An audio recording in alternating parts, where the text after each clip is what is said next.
ये नमन उनके लिए जो देश हित पर मर गए, ये नमन उनके लिए जो सीना तान लड़ गए, झुकने ना दिया अपने सर को दुश्मनों के सामने, ये नमन उनके लिए जो हंस के सूली चढ़ गए। नमस्कार, मैं हूं शहला निगार और आप देख रहे हैं गुड न्यूज़ जज्बा इंडिया का। आज जब देश अपना 74वां स्वाधीनता दिवस मना रहा है तो देश के सामने सबसे बड़ा मंत्र है आत्मनिर्भर बनने का। ये वो मंत्र है जिसे प्रधानमंत्री नरेंद्र मोदी ने देशवासियों से आत्मसात कर लेने की अपील की थी।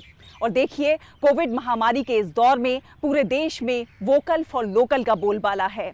देश के सुदूरवर्ती इलाकों से तमाम सारी ऐसी खबरें आ रही हैं कि लोग अपने संसाधनों का प्रयोग करके अपने कौशल से रोज़मर्रा के इस्तेमाल की तमाम सारी चीज़ें बना रहे हैं, जिससे एक और अर्थव्यवस्था को फ़ायदा तो है ही, साथ ही साथ तमाम लोगों के लिए ये लोग प्रेरणा के स्रोत भी बन रहे हैं।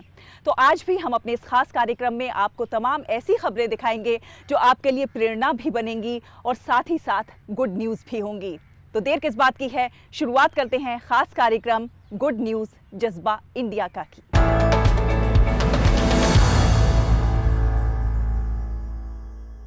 और बात जब स्वतंत्रता दिवस की हो रही है तो सबसे पहले हम सलाम करते हैं सरहद के उन रखवालों को जो अपनी जान की बाजी लगाकर देश को महफूज रखते हैं।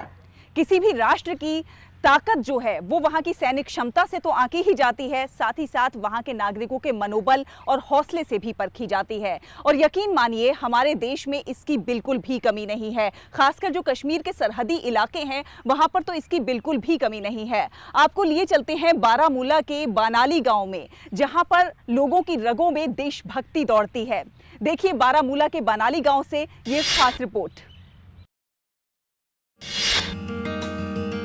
किसी भी राष्ट्र की ताकत सैनिक क्षमता से तो आंकी जाती है, वहाँ के नागरिकों के मनोबल और हौसलों से भी परखी जाती है। और हमारे देश में इसकी कमी नहीं, विशेषकर कश्मीर में सरहदों पर बसे इस गांव में जहाँ देशभक्ति रगों में दौड़ती है। ये वो गांव है जहाँ के 6 लोगों को गैलेंट्री अवार्ड दिया गया। जी हाँ, बारामूला के बोनियार का बनाली गाँव। इन लोगों ने करगिल युद्ध के दौरान हमारे जांबाज सैनिकों के साथ कंधे से कंधा मिलाकर मदद के लिए अपनी जान दांव पर लगाकर दुश्मन को धूल चटा दी थी। इन देशभक्त कश्मीरी पोर्टर्स की गौरव गाथा अपने आप में अद्भुत है, शौर्य और साहस की अनूठी मिसाल है। हम सर पोर्टर का काम करते हैं। 99 में सर लड़ाई हुई, झगड़ा आपस में पुलिस पर होता रहता है सर, पोस्टों पर। तो वहाँ सर एक फलात पोस्ट है हिम्मत से जाग नीचे, वहाँ से हम जब लड़ाई हो गई तो हमारा एक सूरी कैप्टन तो एक हवलदार वहाँ डेड बॉडी गिरी। बहुत मुश्किल से हमने हिम्मत में पहुँचाई, 2 दिन लगे सर उसको पहुँचाते। तो गोलाबारी बहुत ज़्यादा थी पाकिस्तान की, मगर मुश्किल के हालात में हमने वो पहुँचाए। 1999 में करगिल युद्ध में देश के सैनिकों ने अपने अदम्य साहस और सर्वोच्च बलिदान से दुश्मन को नाको चने चबवा दिए और वीरता की वो स्वर्णिम इबारत लिखी जिसे आज तक याद किया जाता है, जिसकी मिसाल बार बार दी जाती है। और ऐसी ही मिसाल कायम की कश्मीर में देश के पहले और इकलौते गांव ने, जहां इन 6 पोर्टर्स को गैलेंट्री अवार्ड दिया गया। जब हम वहाँ पोस्ट में थे, हिम्मत की पोस्ट में, वहाँ लड़ाई छिड़ा पाकिस्तान का और हिंदुस्तान का, ज़बरदस्त गोलाबारी हुआ था। बाद में हमारे सद के पार हमारी वहाँ एक सूरी साहब, एक हवलदार, एक न्यायिक मर गया। तो वो सीएस साहब ने टैक्स दिया, बोला ये उठाकर लाना है आपको। हम वहाँ पोर्टर काम करते थे, हमारा हक भी बनता था लाने का। हमने लाया, बाद में अवार्ड मिला पर डे 1 पी। भारी गोलाबारी और भौगोलिक चुनौतियों की परवाह न करते हुए इन्होंने अपने फर्ज को अंजाम दिया। यहाँ गांव वाले सेना के सहयोगी ही नहीं बल्कि इनसे बंधुत्व का रिश्ता मानते हैं। चारों तरफ बर्फ और कभी भी दुश्मन का खतरा, पर ये खतरों से खेलना जानते हैं। एलओसी के पास जीवन बेहद कठिनाइयों से भरा है और सेना इनकी हर परेशानी में मदद का हाथ आगे बढ़ाती है। बराबर जान दे देंगे, लेकिन ये भावना कहाँ छोड़ते हैं सर। मैंने 20 साल निकाले मगर जान दी, स्लेडों में गए मगर अपना तो ये तो ईमान नहीं छोड़ा, ईमान अपना कायम है। पूरे इलाके को अपने इन सैनिकों पर, इन वीरों पर गर्व है और यहाँ के बच्चे इनसे मिसाल लेते हैं। वो भी कुछ बनना चाहते हैं, देश की सेवा करना चाहते हैं, देश का नाम रोशन करना चाहते हैं।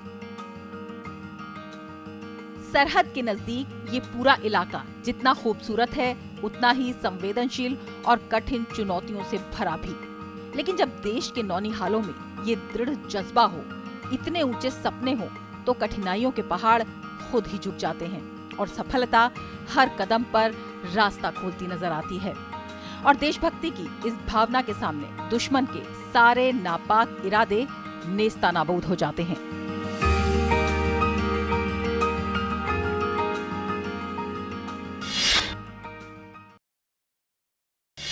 वैसे तो कोविड-19 महामारी ने कई दिहाड़ी मजदूरी करने वाले श्रमिकों को काफ़ी प्रभावित किया है, लेकिन फिर भी बहुत सारे लोग ऐसे हैं जिन्होंने इस मौके पर अपनी समस्याओं को अवसरों में बदल दिया।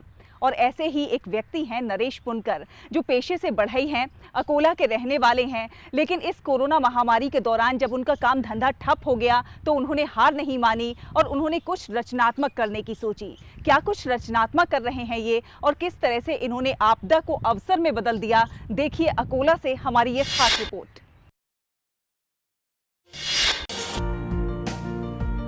कोविड-19 महामारी के कारण जब कई दिहाड़ी मजदूरों की नौकरी चली गई, सब काम धंधे ठप हो गए, लेकिन ऐसे महत्वपूर्ण समय के दौरान भी कई लोग ऐसे थे जिन्होंने समस्या को अवसरों के रूप में देखा और देश के लिए अपने स्तर पर कुछ बेहतर करने की ठानी।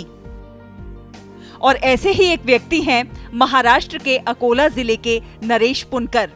लॉकडाउन से पहले तक वो अपनी बढ़ईगिरी के काम के लिए जगह जगह यात्रा करते थे, लेकिन तालाबंदी के बाद सब कुछ बंद हो गया। तब एक दिन पुनकर ने सोचा कि क्यों ना अपने रचनात्मक कार्यों को एक अलग आयाम दिया जाए और खेती में उपयोग किए जाने वाले सभी उपकरणों की प्रतिकृति बनाकर पारंपरिक कृषि उपकरणों के बारे में युवा पीढ़ी के बीच जागरूकता पैदा की जाए। और फिर क्या था, पुनकर ने लकड़ी से सुंदर और आकर्षक बुल्ला कार्ट, छोटी गाड़ियां और अन्य कृषि उपकरण जैसे बोआई मशीन, दराती, पारंपरिक लालटेन, टैगलिंग उपकरण आदि बनाए और अपने निवास स्थान पर ही एक छोटी सी प्रदर्शनी का आयोजन किया। उन्होंने ये प्रदर्शनी खास तौर से बच्चों को पारंपरिक खेती के बारे में समझाने के लिए डिजाइन की थी। नरेश की कोशिश रंग लाई और देखते ही देखते किसान जीवन और उनके द्वारा उपयोग में किए जाने वाले औजारों के महत्व को समझने के लिए उनके गांव और आसपास के बच्चे भी इस प्रदर्शनी में आने लगे। मैंने अपने चाचा पुनकर से पूछा कि उन्होंने क्या बनाया है।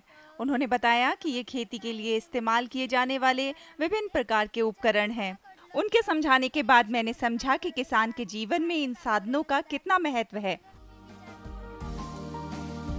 इन पारंपरिक उपकरणों को शिल्प करने के लिए पुनकर को 50 दिन लगे। बाद में जब लोगों को पुनकर की इस पहल के बारे में पता चला तो उन्होंने लकड़ी से बने सुंदर और आकर्षक उपकरणों को खरीदना शुरू कर दिया। तो लॉकडाउन का टाइम था, तो मैंने सोचा कि वाह कुछ ना कुछ करना होगा। सरकार के नियम के अनुसार कुछ कहीं जाना नहीं, आना नहीं। इस समय मैंने देखा कि अपना पारंपरिक व्यवसाय है सुतार काम का, तो वो चालू किया मैंने और शेतकरी की जो वस्तु बनाने का है वो सब कुछ बना दिया मैंने। कुल मिलाकर पुनकर ये समझने के लिए एक आदर्श उदाहरण है कि जीवन में आप सकारात्मक दृष्टिकोण के साथ किसी भी समस्या को दूर कर सकते हैं और अपने काम के प्रति समर्पण भावना से समस्याओं को अवसरों में बदल सकते हैं। बच्चों को शिक्षित करने के लिए पुनकर द्वारा की गई एक छोटी सी पहल अब उनके लिए आय का स्रोत भी बन गई है। अकोला से विशाल राजे बोरे के साथ तबस्सुम मलिक की रिपोर्ट, डीडी न्यूज।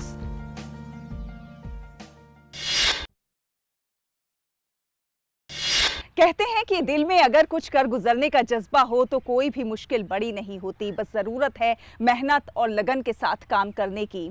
आपको एक खबर दिखाते हैं कांगड़ा से, जहां पर दिव्यांग सुदर्शना देवी कई लोगों के लिए प्रेरणा बनी हैं। उन्होंने स्वरोजगार को बढ़ावा दिया है, अर्थव्यवस्था में अपना योगदान दे रही हैं और साथ ही साथ कई लोगों के लिए प्रेरणा की स्रोत भी बन रही हैं।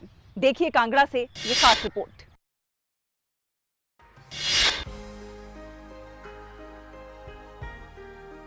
प्रधानमंत्री नरेंद्र मोदी के वोकल फॉर लोकल के नारे को अपनाते हुए जिला कांगड़ा के रैत गांव की महिला सुदर्शना देवी देशवासियों के लिए प्रेरणा की स्रोत बन गई हैं। दिव्यांग होने के बावजूद सुदर्शना ने अपने हुनर का लोहा मनवाते हुए चीड़ की पत्तियों से घरेलू प्रयोग में आने वाले कई आकर्षक उत्पाद बनाए हैं। राज्य स्तरीय स्टार्टअप अवार्ड सम्मानित सुदर्शना देवी इन उत्पादों के सहारे घर की आर्थिक स्थिति सुधारने में भी सहयोग कर रही हैं। मोदी जी का आह्वान था कि वोकल फॉर लोकल, तो मैंने सोचा कि इसका क्या करूं, तो मेरे दिमाग में आया कि राखियाँ बनाऊं मैं, अगर बन जाएंगी तो मैंने प्रयास किया तो इसकी राखी अच्छी बन गई और सुंदर लगी मेरे को। तो इसमें राखियाँ बनाने में मैंने पाइन नीडल का यूज़ किया, धागे का यूज़ किया और थोड़े थोड़े मोतियों का भी यूज़ किया। चीड़ की पत्तियों पर साल 2007 से काम कर रही सुदर्शना का कहना है कि उन्होंने इन पत्तियों से टोकरी बनाने की शुरुआत की थी। लगातार काम करने के साथ साथ उन्हें नए नए विचार आते गए और उन्होंने चीड़ की पत्तियों से घरों में इस्तेमाल होने वाले कई सारे सजावटी उत्पाद भी बनाए। उन्होंने बताया कि वर्ष 2018 में स्टार्टअप हिमाचल की ओर से उन्हें IIT मंडी ने 1 लाख रुपए का हीरो ऑफ स्टेट अवार्ड भी प्रदान किया था। जो शुरू किया था इस काम को तो एक छोटी सी बास्केट से शुरू किया था। उसके बाद मेरे दिमाग में नए नए आइडिया आने शुरू हुए। चपाती बॉक्स हो गया, पेन स्टैंड हो गया, टी कोस्टर सेट हो गया, ट्रे हो गई। उसके बाद नए नए आइडिया आए और जो प्रोडक्ट मेरे दिमाग में आता गया मैं वैसे वैसे वो प्रोडक्ट तैयार करती गई। तो 2007 से लेके 2017 तक तो इतना ज़्यादा रिस्पांस मुझे नहीं मिला, लेकिन 2018 में मेरे को स्टार्टअप इंडिया, जो एक स्टार्टअप हिमाचल की तरफ से मेरे को IIT मंडी में hero of the state award मिला। गौरतलब है कि शुरुआत में चीड़ की पत्तियों के कई उत्पाद बनाने के बाद सुदर्शना को उन्हें बाजार तक पहुंचाने में कई मुश्किलों का सामना करना पड़ा, लेकिन उन्होंने हिम्मत नहीं हारी और अपना कार्य लगातार जारी रखा। अपनी दिव्यांगता को उन्होंने कभी भी कार्य में बाधा नहीं बनने दिया। सुदर्शना ने अपनी मेहनत से देशवासियों के लिए भी कुछ नया करने की मिसाल पेश की है और साथ ही साथ आत्मनिर्भर बनने की प्रेरणा भी दी है। गुड न्यूज के लिए कांगड़ा से विपिन शर्मा की रिपोर्ट, DD न्यूज।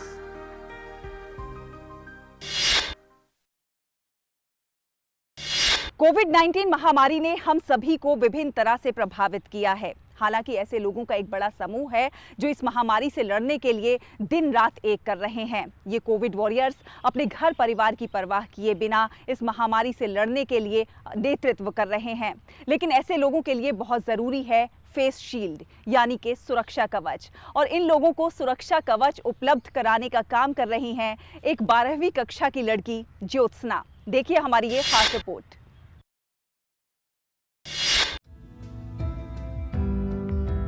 जब हम आत्मनिर्भर भारत की कल्पना करते हैं तो ये जरूरी हो जाता है कि देश के नागरिक के तौर पर हम ये सुनिश्चित करें कि जो हमें सुरक्षित रख रहे हैं हम भी उन्हें सुरक्षा प्रदान करें।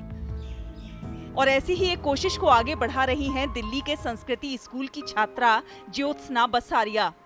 ज्योत्सना कक्षा 12वीं की छात्रा हैं।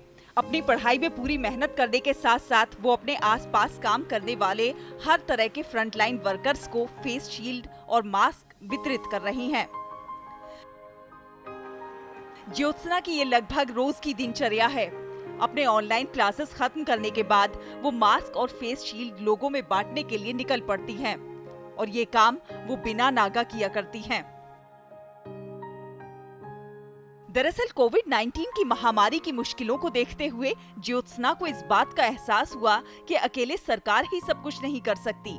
इस मुसीबत से निपटने के लिए खुद लोगों को भी कमर कसनी होगी और वो जुट गईं इनेक्टस संस्था के अंतर्गत IIT दिल्ली के स्टूडेंट्स की मुहिम के साथ, जिसमें ज्योत्सना ने अब तक करीब 60,000 रुपए जुटाकर करीब 25,000 लोगों में फेस शील्ड और मास्क बांट दिए हैं।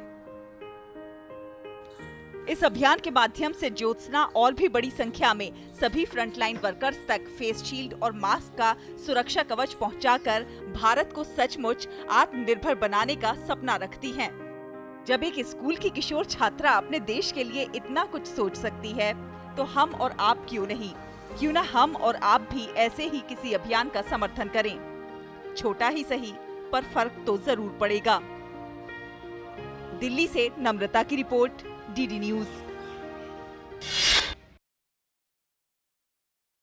हमारे देश के युवाओं में कौशल अपार है, बस जरूरत है उन्हें मौका मिलने की। आपको खबर दिखाते हैं हजारीबाग से, जहां 2 साथी जोड़ीदारों के लिए खेती स्वावलंबी बनने का और आत्मनिर्भर बनने का माध्यम बनी है। जी हाँ, ये दो साथी जोड़ीदारों के बारे में जानना भी काफ़ी महत्वपूर्ण है, क्योंकि इनमें से एक कभी चालक रहा करते थे और एक मजदूर हुआ करते थे, लेकिन आज ये खेती में एक नया आयाम हासिल कर रहे हैं। देखिए हजारीबाग से ये खास रिपोर्ट। हजारीबाग जिले के अंतर्गत दारू प्रखंड के रामदेव खरिका पंचायत के गोपलों में दो साथी जोड़ीदारों देवा महतो और अनिल कुमार ने लीज पर 12 एकड़ जमीन लेकर खेती प्रारंभ की है, जिससे वो आत्मनिर्भर बनकर समाज के लिए पथ प्रदर्शक बन सकें। अभी तक तो उम्मीद है किए हुए सर, लेकिन आगे वो मौसम के ऊपर डिपेंड करता है। लेकिन आत्मनिर्भर हैं। हाँ, अभी तो हैं सर। अभी शुरू में अगर हौसला कम हो जाए तो आगे तो कर नहीं पाएंगे, इसलिए अभी कोशिश पूरा प्रयास में हम लोग हैं। क्या नाम हुआ? जो कि विकास की ओर अच्छा से अच्छा हम लोग। हजारीबाग के ये दोनों सफल किसान अपने लीज पर लिए खेतों में खीरा, शिमला मिर्च, बैगन और टमाटर और अन्य सब्जियां उगाते हैं, जिसकी सप्लाई गिरिडीह, धनबाद, कोडरमा और चतरा जिले के साथ साथ बिहार के पटना, दरभंगा और मुजफ्फरपुर जैसे जिलों में भी होती है। पहले मेहनत मजदूरी करते थे, अभी नीच पे लेके खेतीबाड़ी कर रहे हैं, तो खुशी तो हो ही रही है, लेकिन दुख भी होता है जब मौसम और भाव जब नहीं रहता है, और मौसम और भाव ठीक रहता है तब तो खुशी की बात है। देवा महतो और अनिल कुमार की ये दमदार जोड़ी इलाके में रोजगार सृजन में काफी सहायक साबित हुई है। उनके खेतों पर कई लोगों को काम मिल रहा है। हर चीज का यहाँ खेती गृहस्थी हो रहा है, हम लोग महिला है काम कर रहे हैं खेती गृहस्थी का।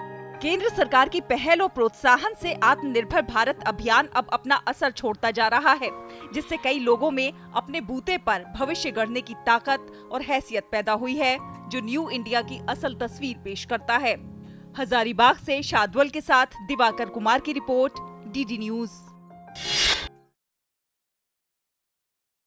हमारे देश के प्रधानमंत्री नरेंद्र मोदी युवाओं को आत्मनिर्भर बनाने का प्रयास कर रहे हैं, ताकि युवा अपना स्वतः रोजगार पैदा करें और किसी पर निर्भर ना रह सकें।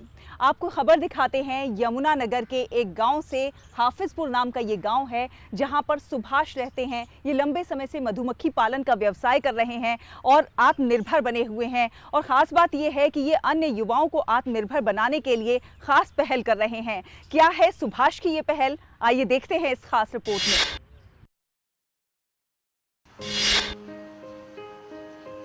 केंद्र सरकार की खेती-बाड़ी और मधुमक्खी पालन की स्कीम जहां प्रत्येक किसान और उससे जुड़े कार्य करने वाले लोगों को स्वावलंबी बना रही है, वहीं आत्मनिर्भर बनकर देश की सेवा कर देश को नई राह देने का काम कर रहे हैं यहां के किसान।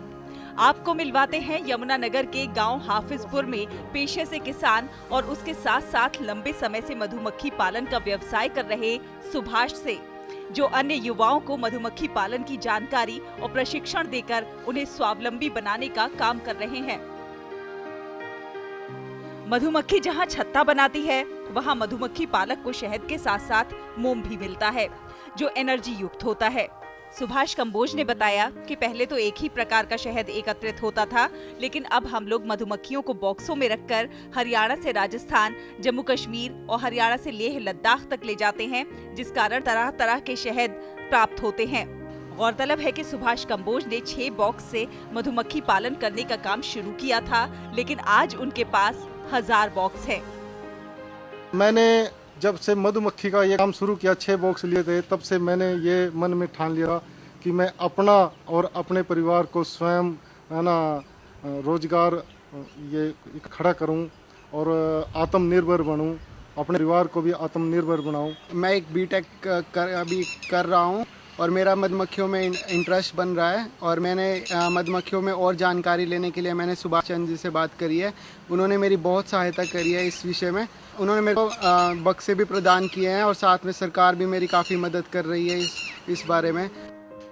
हिमाचल में सेब की खेती होती है, तो हिमाचल का किसान सेब की खेती का अधिक उत्पादन लेने के लिए मधुमक्खी के बॉक्सों को अपने खेतों में रखवाता है।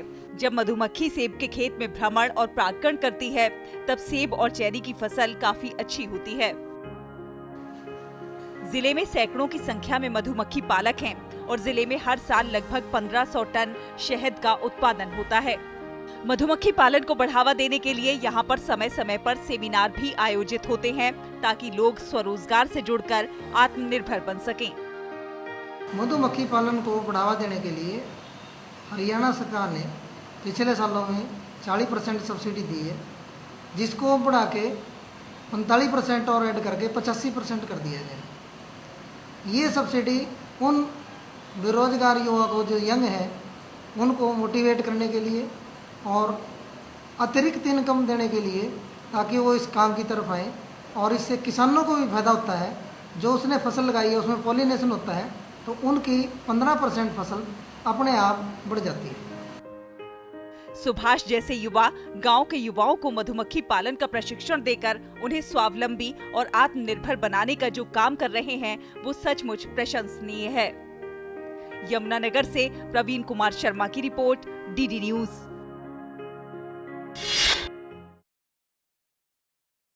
तो देश जब अपना 74वां स्वाधीनता दिवस मना रहा है, हम सलाम करते हैं सरहद के उन रखवालों को जो अपनी जान की बाजी लगाकर देश को महफूज रखते हैं। साथ ही साथ हम सलाम करते हैं देश के उन नागरिकों के हौसले और मनोबल को जो अपने हौसले और जज्बे से न्यू इंडिया की एक नई इबारत लिखने में अपना अहम योगदान दे रहे हैं। तो आपसे भी अपील है, आप हंसते रहिए, मुस्कुराते रहिए, देश और समाज के लिए कुछ ना कुछ खास और अच्छा अवश्य करते रहिए। अगले हफ्ते फिर होगी आपसे मुलाकात, तब तक के लिए दीजिए अनुमति। नमस्कार।